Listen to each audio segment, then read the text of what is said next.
Steve, show in the middle of the close season on Saturday night, and we thought at some point it might not have happened because everything was falling down. But yeah, you know, I always keep saying it, whatever you do and whatever you try to prevent problems, you can't do it, it's impossible. Every show has an hiccup, and on this one, I mean, we'd lost a couple of fights as you do over the 4 or 6 weeks build-up, but in the last couple of days, including on the day, we lost 3 fights. We lost Lee Quinn because the board decided that he needed interviewing, which the stuff had been in for 6 months, so why didn't they tell us at the start?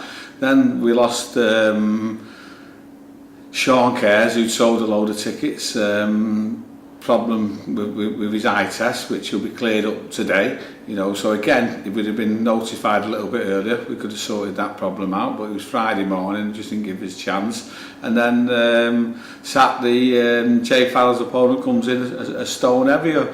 Again, Jay sold a load of tickets, so you know, it meant that the number of people wasn't really what we wanted at the show. We only had 6 fights. I mean, they were decent fights, 3 stoppages, which, you know, when I get a 12-fight show, I can't bleed in buy a stoppage, but you know, there were 3 good stoppages, you know. And the 3 fights that went the distance were all good fights. Step-ups for some opponents and a kid making his debut. Yeah, I mean, I've no qualms with what we put out, you know. I mean, the really positive thing for me was that we got 100,000 viewers on the Facebook page, so you know, the streaming's working, and if we can keep pushing on that one and get the numbers up, I think it will give us a little bit of a clout to maybe get some good sponsors, which will mean then that the lads can start earning a bit more than they do on the normal shows, and hopefully I won't lose as much money as I did again on Saturday night, because he's getting crazy.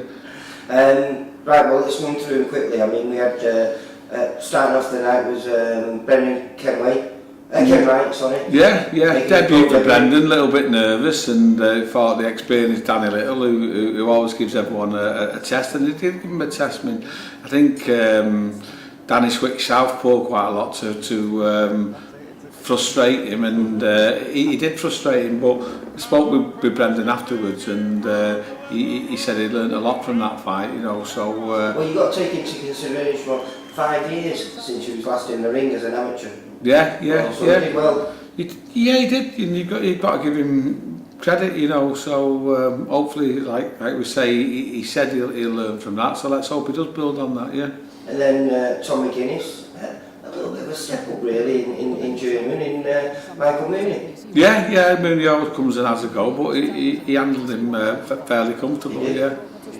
And then you have Jed Carroll doing the same type of thing against last minute replacement in Jamie Quinn. Yeah, I mean, Jed wanted to do a 6-rounder, but the circumstances last minute with Quinn, he did a 4, but again, he handled Quinn easy enough, which is a good thing to do, because he's one of your better journeymen, isn't he? He is.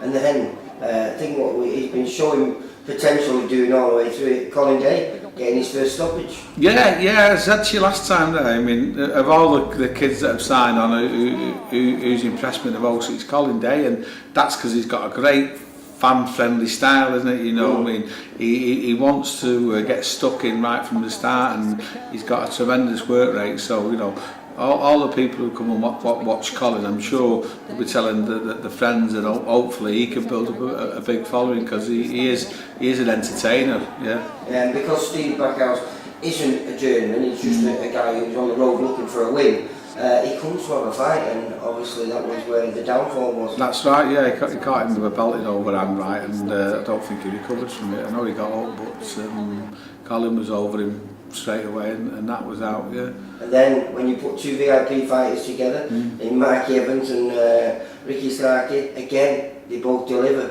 I mean, I know Ricky got stopped, but it was a great 3-round war up until that moment. Well, we keep saying it, don't we, when the lads fight each other. I mean, I only put them together if it's a fair fight, and it was a fair fight, and to be honest, I mean, I have watched it back, and Ricky had won the first 2 rounds, and chatting to Mark afterwards, he thinks his nose is broke. So the thing with Mark is he's a game kid, and again, talking about exciting fight, he's never been in a bad fight. You know, he goes down, gets up, puts them down, and you know, with Ricky, he caught him with a belt in overhand right, and then he said he seen that he was still a bit wobbly when he got up, so he jumped on him and he put him away with a great left hook. You know, fair play to him. You know, he was losing the fight, but he turned it around, and there's got to be a big fight somewhere for Mark now, yeah.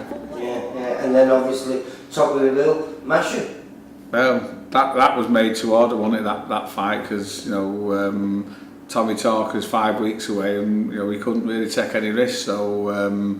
Mashy did what he had to do, and you know, there's a lot of pressure on him, making sure that he didn't get cut or hurt or even the worst and losing, because that would have put the Stalker fight off. So he did really well. He was very focused. I watched him. He was as switched on for that fight as he is for his big fights, and he delivered. You know, he had the game plan where he couldn't get any trouble for those couple of rounds. Nice stiff jab he worked, and then once he started getting those body shots off, it was a case of arse and arm. No, it was a fine performance. Like I say, it's what you wanted him to deliver, and he delivered it, and he delivered it with ease. But not only that, as I was saying to him, when that guy gets stopped, it's usually by the better lads, you know, the lads who go on to those next levels. And I was impressed with Tigger, because I was hoping he'd do it, but I weren't sure whether he was going to be able to. Yeah, and he was always going to do. Let's say the better lads. Let's talk about Masher. He's WBC international champion, beat the European champion. He's the Commonwealth belt champion. You know what I mean? He's not a novice no more. You know what I mean? No, but he is really. When you look at his fight, I mean, he don't have many fights. I think that was only his 17th fight then. Yeah, but you know. He's a Commonwealth champion, so he's a top fighter, Masher. You know, because his style's a little bit different than the others. People tend to underestimate him, and I think Tommy Talker's done exactly the same. Yeah. Alright, mate. Alright then. Cracking that, and I'll catch up with you because we've got another show in less than 2 weeks' time now. Yeah, speak to you about that this week, mate. Yeah. Alright, mate. See you. Bye.